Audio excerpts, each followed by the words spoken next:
So to say that there is some biological requirement or some benefit in taking in a small amount of toxin, I think is a bit facile, personally. Mm. Now, I'm not going to sit in judgment because I'm sitting here right now drinking coffee. Mm-hmm. But if someone says to me professionally, hey, look, what do you think of this idea of hormesis? I would say, oh, you've been listening to Rhonda Patrick, haven't you? And the like, yeah. Yeah, and the like. Yeah, I think it's sulforaphane and broccoli. It's supposed to help detoxify carcinogens and Yep. reverse the initiation of carcinogens or prevent them from progressing. Yep. So, Which ignores completely the fact that almost all cancers can be traced directly and causally to the intake of plants in the first place.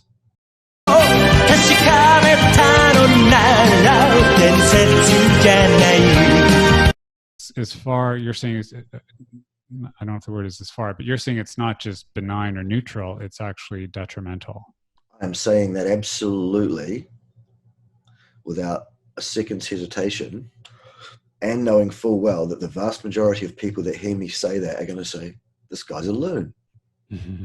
This guy's nuts. Right. In which case, I would refer you back to my curriculum vitae and my publication history in science. And you'd go, maybe he's not as nuts as he sounds when he says this kind of stuff. So let me just cover a couple of those things for you really briefly so that you can see that there is actually some substance behind what I'm saying. Plants exist on this planet for their own ends, like any species of animal or plant. They have their own goal in mind, and that is to collect up a required set of nutrients to procreate, to go to seed, and to pass on those genes to the next generation of that plant. Animals do the same thing. Neither animals nor plants want to be eaten, consumed at all. Of course they don't. Mostly animals will respond to that threat by developing the ability to run away, scurry away, hide under a rock, fly away, dive into a stream, escape, capture in that way. Some animals have more aggressive or indeed even poisonous defense mechanisms. Sure, most animals do not. In the plant kingdom, it's the other way around. There are almost no plants in existence which do not contain significant amounts of toxin. The toxin that most plants have, excuse me a minute. So I'm just hacking my lungs up here. The toxin that most plants have is designed specifically to kill insects. And as such, most plant toxins will not kill a human being stone dead. But they will kill you over a lifetime. And the way that they do that mostly is by causing chronic systemic inflammation. Chronic systemic inflammation is absolutely at the root, causally, of atherosclerosis heart disease. So it's not fat, by the way, boys and girls, at all, that causes heart disease. As a former senior lecturer in cardiovascular pathophysiology, I can promise you that. Saturated fat is absolutely exonerated. It is not the cause of heart disease. The cause of heart disease is chronic systemic inflammation. To heart disease, you can add type 2 diabetes. Type 2 diabetes is an inflammatory disorder. Most cancers are inflammatory, and most dementia is inflammatory. There are the 4 biggest killers in Western society covered off right there. All of them have the same root cause, and it's chronic systemic inflammation.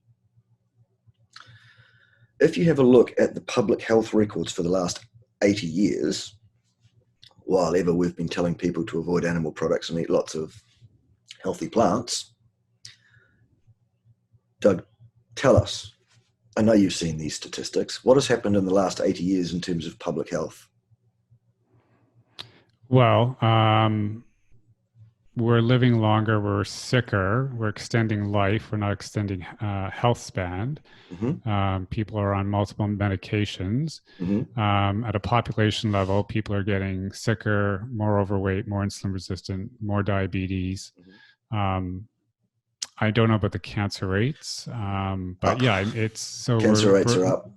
Heart disease we're rates living are up. longer, and we're living sicker. We're Yeah. we're Okay. more sickly. So medical technology is keeping people alive who prior to that point would not have survived.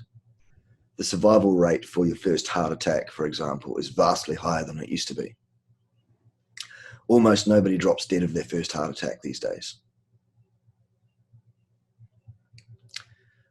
So yes, we are living longer. The technology means that we are able to bring people back from the brink, and we are able to keep people alive longer. But as Doug has correctly outlined, in the last 80 years, we've got fatter, we've got more insulin resistant, we have more cancer, we have more heart disease, and you can say, well, it's because we're living longer, but also more people are getting dementia. To which I say, absolutely, but they're getting it younger and younger. Right. And the cause of it is plant toxins. Plant toxins. Oxalates, lectins, phytates, tannic acids, all sorts. Yeah, Sorry, Doug, you go. And things like that.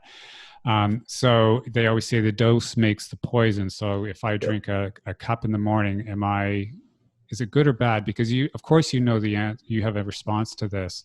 Yeah. But there's this concept of hormesis, right? So you take in small chemicals that are toxins, and it helps the body become more fit at detoxifying, and that can ramp up enzymes that are, disease fighting.